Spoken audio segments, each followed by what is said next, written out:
Welcome to my class. In Microsoft Excel program, there are number of statistical functions given to us. Here, a list of some of the statistical function is given. All functions listed here are discussed in separate video lectures. Let us start.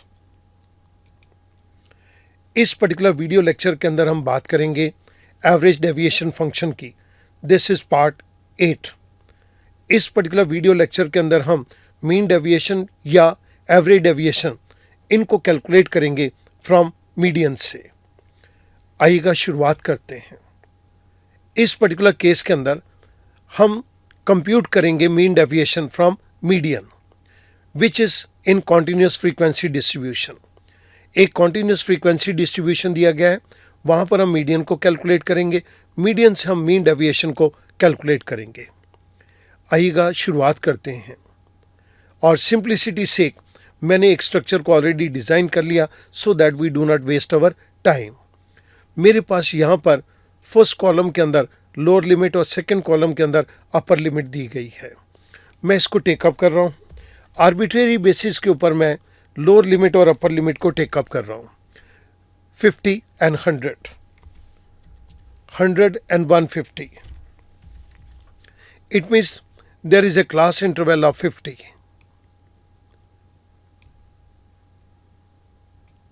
Arbitrarily मैं frequencies को take up करूँगा. Let this time be total frequency as 100. 7, 17, 26, 32, 14 and the last is 4 in order to make it 100. एक बार इसको check कर लेते हैं. Sum parenthesis close. Yes, this is 100. मैं इस चीज़ को नाम देता हूँ this is our sigma F. I name this particular thing as sigma F which is number of observations. Now less than cumulative frequency. इस cumulative frequency को calculate करने के लिए मैं सम फंक्शन को टेकअप करूंगा. सम फंक्शन C4 कॉलन C4. पहले cell number को हमने फिक्स कर दिया, उसके बाद के सेल नंबर को रिलेटिव रेफरेंसिंग के लिए ही रहने दिया. Parenthesis close. आई प्रेस एंटर. मेरे पास क्यूमुलेटिव फ्रीक्वेंसी 7 है. मैं फिल हैंडल को ड्रैग डाउन कर देता हूँ. ये लास्ट में 100 आ गई तो ये चीज़ बिल्कुल क्लियर हो गई कि क्यूमुलेटिव फ्रीक्वेंसी बिल्कुल ठीक है. अब मिड वैल्यू को टेकअप करते हैं. Equals to lower limit plus upper limit divide by 2. It comes to 75. Fill handle के ज़रिए ड्रैग डाउन करके मैंने सभी की मिड वैल्यू को निकाल लिया. Now I want to calculate median. Median को कैलकुलेट करने से पहले हमें ये देखना होगा कि 100 टोटल फ्रीक्वेंसी है और 100 को 2 से डिवाइड करें तो 50 आता है. 50 से जस्ट ग्रेटर मेरे पास 82 आ रहा है. 82 के अंदर ये क्लास मीडियन क्लास 200 बनती है. तो मैं यहाँ के पर आपकी रेफरेंस के लिए इसको दे देता हूँ. Here n/2 that is the total number of observations divide by 2 it comes to 50. 50 cumulative frequency just greater than 50 is 82 और 82 ये इस पर्टिकुलर क्लास के अंदर आ रही है. मैं इसको थोड़ा सा कलर कर देता हूँ सो दैट इसको हम कभी भी डिस्टिंग्विश कर सकें. तो यहाँ पर मेरी मीडियन क्लास 200 बन गई. अगर ये मेरी मीडियन क्लास 200 बन गई है तो मैं यहाँ पर मीडियन को कैलकुलेट करने जा रहा हूँ. और उसको कैलकुलेट करने के लिए हमारे पास यहाँ पर फंक्शन दिया गया है L plus parenthesis start H divide by F parenthesis close parenthesis start n/2 parenthesis close minus C. Student, मैं सबसे पहले आपको इन पैरामीटर्स को एक्सप्लेन कर देता हूँ. L is the lower limit of the median class. इसके बाद मैं पहले आपको फ्रीक्वेंसी को एक्सप्लेन कर देता हूँ. F is the frequency of the median class. Now we will talk about H. H is the width of the class. यहाँ पर अगर आप ध्यान देखेंगे तो width of the class is 50. और हमारे पास जो C है, C refers to the cumulative frequency of the class preceding the median class. हमारे पास median class ये है और इसके अंदर प्रीसीडिंग क्लास के अंदर क्यूमुलेटिव फ्रीक्वेंसी 50 दी गई है. अब मैं इन सभी चीज़ों को यहाँ पर इम्प्लीमेंट कर रहा हूँ. Equals to lower limit of the median class, this is the lower limit of the median class A7 plus parenthesis start H is the width of the class. Width of the class के लिए हमारे पास upper limit minus lower limit, parenthesis close, ये हमारे पास H की value आ गई, divide by F, frequency of the median class. Frequency of the median class is given to us in C7, multiplied by parenthesis start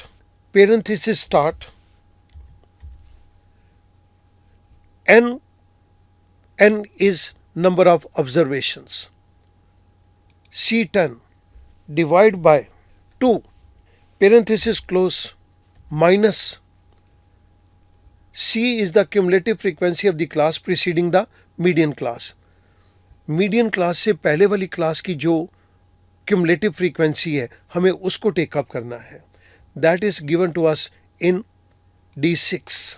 parenthesis close, first parenthesis close and the final parenthesis close. I press enter. मेरे पास यहाँ पर median आ गया 200. This is the median. मैं इस median को right पे ड्रैग कर देता हूँ और यहीं पर मैं आपको इसका फंक्शन कॉपी करके फॉर योर रेफरेंस दे देता हूँ. अब हमें डेविएशंस को निकालना है इस केस के अंदर from median.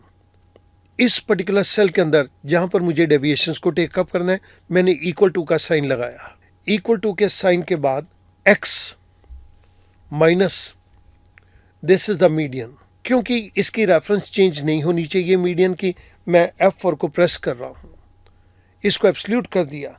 I press enter. मेरे पास फर्स्ट केस के अंदर डेविएशन आ गई -125.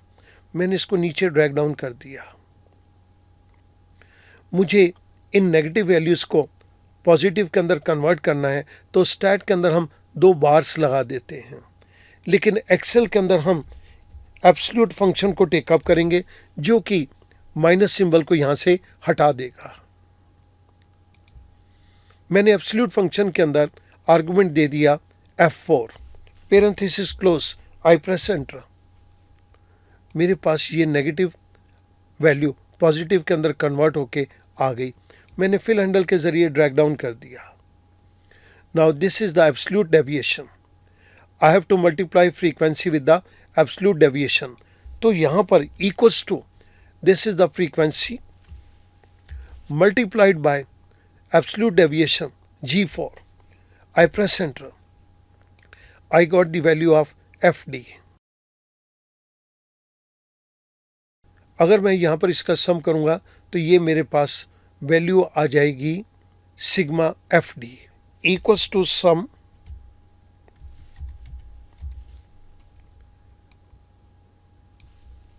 मेरे पास यहाँ पर सिग्मा FD निकल के आ गया 5150.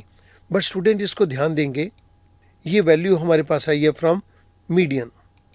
अब मुझे इस जगह के ऊपर मीन डेविएशंस को कैलकुलेट करना है फ्रॉम मीडियन. इसके लिए हमारे पास फंक्शन है sigma F multiplied by absolute deviation from median divide by F. यहाँ पर हमने 2 बार लगाई हैं टू शो कि ये वैल्यू पॉजिटिव है, जबकि हमने इसके अंदर ABS फंक्शन लगा के इसको एब्सोल्यूट कर दिया था. लेकिन जब हम स्टैट के अंदर लिखते हैं तो स्टैट के अंदर हम ये 2 बार्स लगा देते हैं. This is sigma FD. But यहाँ पर ये मीन्स हमने नहीं निकाला, यहाँ पर हमने मीडियन से निकाला है। अब मुझे मीन डेविएशन निकालनी है फ्रॉम मीडियन, तो मैं ये फंक्शन को इम्प्लीमेंट करूँगा सिग्मा एफ डी। ये मेरे पास सिग्मा एफ डी है, डिवाइड बाय सिग्मा एफ। मैं इसकी वैल्यू को यहाँ पर टेकअप कर रहा हूँ। This value will come to us as equals to, पहले मैं आपके रेफरेंस के लिए ये वैल्यू यहाँ लिख देता हूँ, 5150 divide by sigma F that is 100। अब मैं इस वैल्यू को यहाँ पर कैलकुलेट कर देता हूँ, equals to this value divided by 100। मेरे पास मीन डेविएशन अबाउट मीडियन आ गया 51.5। हमने यहाँ पर जिस फंक्शन को यूज़ किया है, मैं राइट साइड के ऊपर उसको रेफर कर देता हूँ। स्टूडेंट, इस पर्टिकुलर क्वेश्चन के अंदर हमने मीन डेविएशन अबाउट मीडियन को कैलकुलेट किया। 1 मिनट के अंदर मैं इस सारी चीज़ को समराइज कर रहा हूँ। हमारे पास लोअर लिमिट और अपर लिमिट दी गई थी, फ्रीक्वेंसी हमने अपनी मर्जी से ली। यहाँ पर हमने क्यूमुलेटिव फ्रीक्वेंसी को निकाला। इसके बाद हमने मिड वैल्यू को टेकअप किया। मिड वैल्यू को टेकअप करने के बाद हमने मीडियन को कैलकुलेट किया। मीडियन को कैलकुलेट करने के बाद यहाँ पर हमने डेविएशन निकाली। इन डेविएशंस को हमने पॉजिटिव फॉर्म के अंदर कन्वर्ट कर दिया और एफ से मल्टीप्लाई कर दिया। So we got sigma F D. लेकिन यहाँ पर ये सारी वैल्यू मीन के ज़रिए नहीं है, बल्कि मीडियन के ज़रिए हैं। मीन डेविएशन निकालने के लिए sigma F D divide by sigma F कर दिया। So we got the value of mean deviation about median. Student, इस क्वेश्चन को आप 1-2 बारी ट्राई कीजिएगा। You will find it very interesting to do it, क्योंकि मीन डेविएशन एक तरह से नहीं 3 तरह से निकाला जा सकता है। Mean deviation from mean, mean deviation from median and mean deviation from mode. हमने mean deviation from median calculate किया है।